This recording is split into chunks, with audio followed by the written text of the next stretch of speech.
Hi guys, welcome back to my channel. My name is Naomi, and in today's video, I'm gonna give you guys some big sisterly advice on fashion, shopping for yourself, styling yourself, all that good stuff. So I have had so many fashion and shopping regrets over the years. I've made so many mistakes and wasted so much money in the process. And it was because I didn't really know how to shop for myself or how to style myself. I'm 26 now, and I feel like I've gotten significantly better at styling and shopping. For the past year and a half, I've really been loving my wardrobe. Nowadays, my closet works so well for me and my lifestyle, but I do wish that when I was younger, I had someone to guide me when it came to shopping and fashion, so I didn't have to waste so much money. And that's why I'm making this video, to help you guys, my baby sisters. But before we get into it, make sure you follow me on Instagram if you want to see more fashion content, and don't forget to like and subscribe if you end up enjoying this video. So tip number one is to stop shopping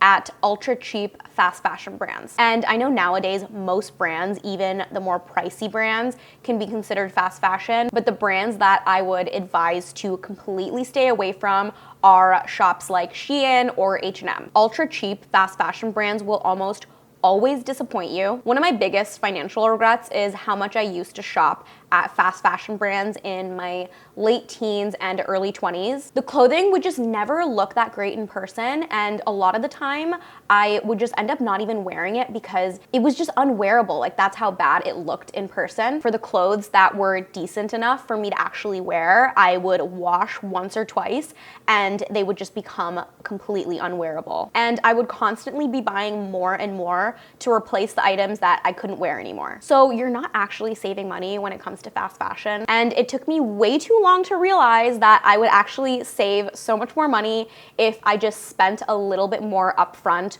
on a particular item that was actually good quality and would last through multiple washes. And not to mention that fast fashion and overconsumption is absolutely demolishing our planet and the environment, but that's a whole separate video. Nowadays, what I do is pay a lot more attention to the materials used, like, is it real cotton, wool, linen? The materials that I just listed are all natural fibers, and they're gonna last you a long time and continue to look beautiful. But you'll still find that when you spend a bit more on even the man-made materials from a store like Aritzia, you're still gonna get a much higher quality garment overall. And actually, I'm still not immune to this.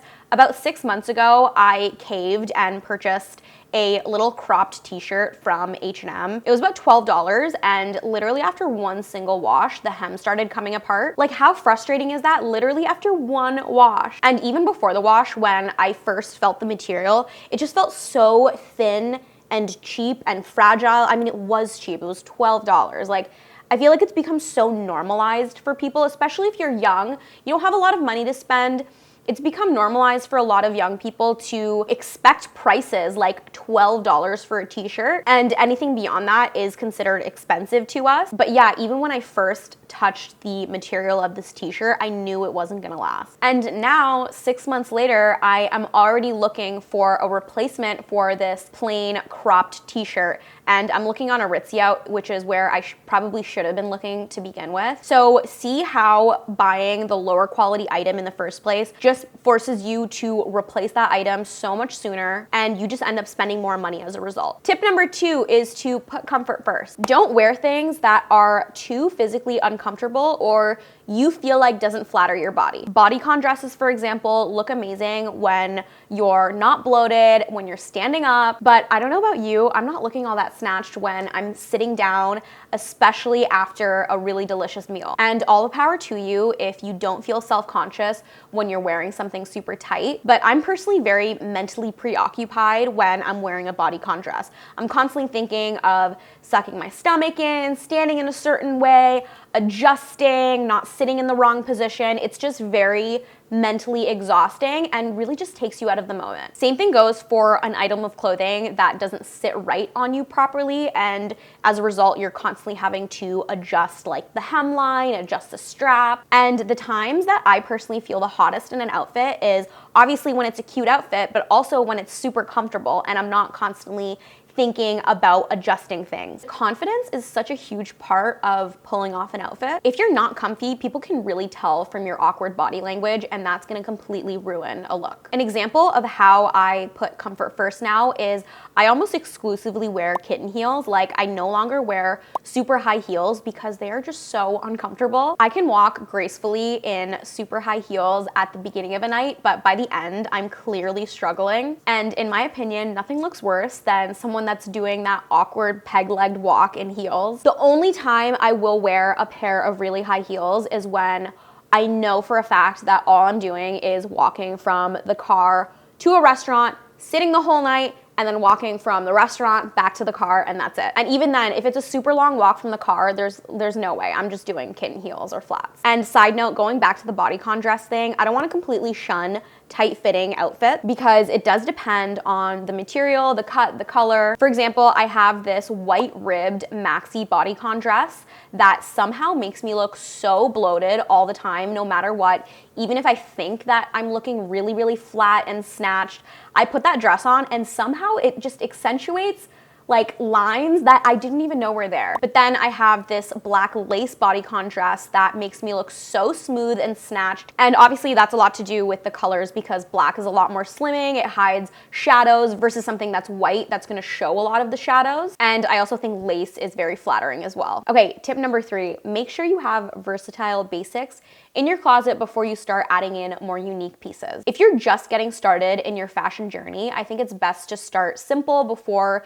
you try out more complex outfits. And basics are going to look slightly different from person to person, but there are a few things that define what basics are. Basics are items that you can either wear on their own or easily build on to style an outfit. So this typically includes things like t-shirts, tank tops, trousers in a classic silhouette, a blazer or a jacket, and usually all of these things are in neutral colors. Basics for me personally include a white and a black short sleeve crop top, a black mini skirt, wide leg trousers in various neutrals, maxi skirts in various neutrals, oversized blazers, a pair of black strappy kitten heels, and a pair of black pointed toe kitten heels. Those items for me have been the most versatile and have also been the foundation of building more complex outfits. Once you figure out and acquire what your personal basics are, you can start exploring more funky or stylized pieces, and you'll find it a lot easier to actually create an outfit with that more unique piece. Years and years ago, I used to buy way too many clothes and shoes that were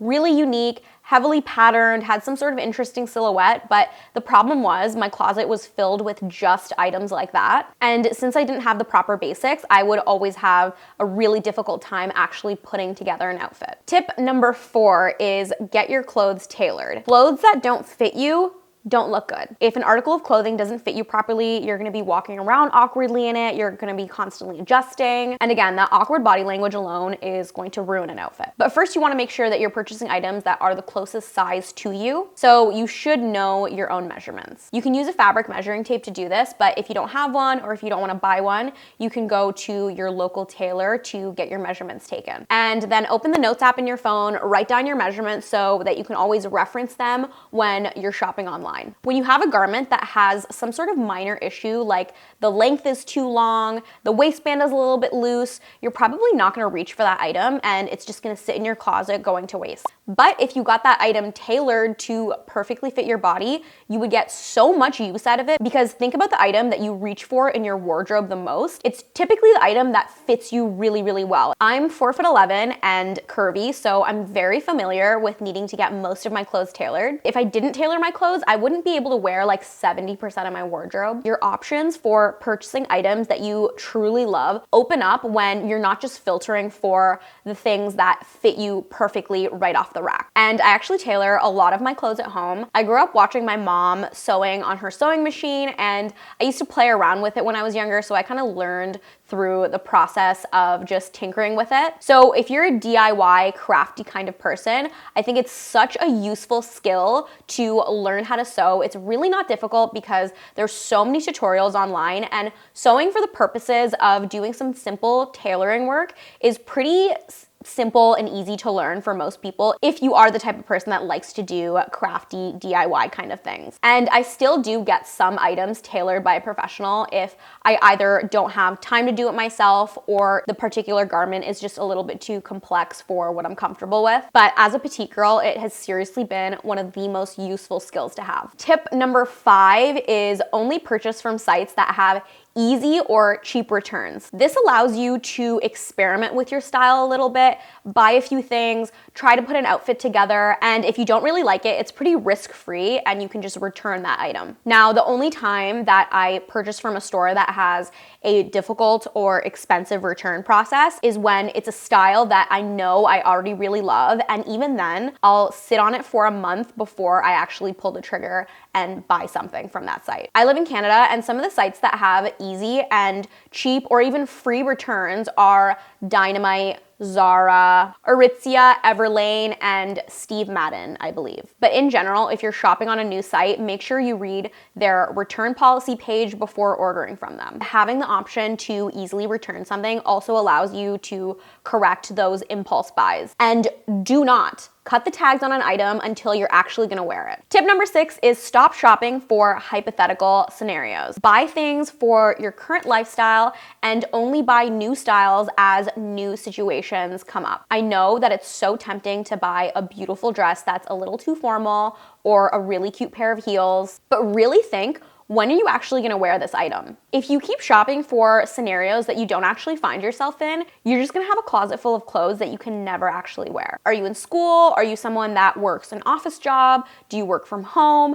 Do you go out for drinks and dinner often with your friends? Once you have your list of settings that you find yourself in, you can still have a lot of fun and get really creative with building outfits for those actual scenarios. So tip number 7, the very last tip in this video, is figure out which colors look best on you and figure out which colors you want to completely avoid. And stick to those colors that you decide on every time you shop. For me, I only purchase items in white, cream, black, gray, brown, butter yellow, sage green, and baby blue. One neutral color that I completely avoid is beige because a lot of beige tones are like really similar to my actual skin tone, so it washes me out. If I see an item that I think is cute, but it's just not available in one of my colors, then I don't even consider buying it. Setting up these kind of ground rules makes shopping so much faster and easier. Also, pick colors that usually look good together so you can easily mix and match in your wardrobe and build an abundance of different